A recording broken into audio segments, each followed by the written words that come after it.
How can Christians celebrate Easter when things are so bad at the moment? Well, let me first say that things are bad at the moment.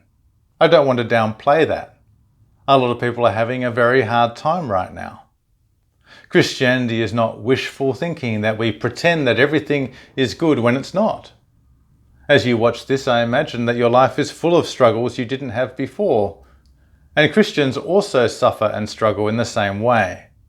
So things are bad, they are unusual. It is the strangest Easter we've ever had. But in the middle of that, Christians can be really confident.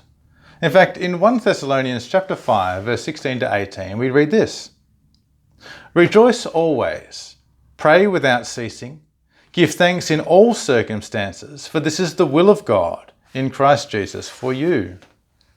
Rejoice always, give thanks in all circumstances, that must mean even now. But how can we do that? Why should we do that? Well, it's not that we celebrate Easter or rejoice because we somehow deserve it. It's not because we've been religious enough or good enough. Christianity is not about what we do at all. If it was, we wouldn't be thanking God and rejoicing. We would just be rejoicing that we've done well enough. No, we thank God because our present joy and our future hope are because of what God does, not because of what we do. Easter celebrates how God gives us joy and gives us hope. We celebrate that Jesus died on the cross for us. The problems that we have that mean that God is angry with us, those problems are dealt with by Jesus. And on Easter Sunday, we celebrate the resurrection of Jesus, that he rose from the dead.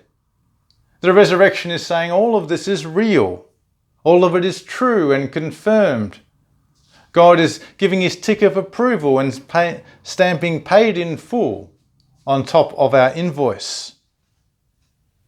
So in the midst of all of that, I want to give you a challenge. Do you have a reason for hope and joy at the moment?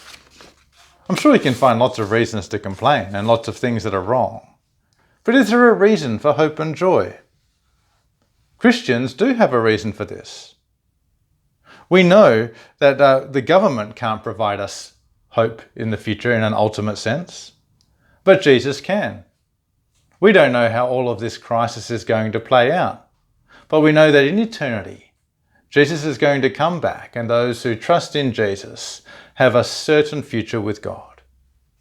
If you'd like to know more about that, visit allnations.org.au. You can listen to our Easter sermons this weekend, or you can contact us.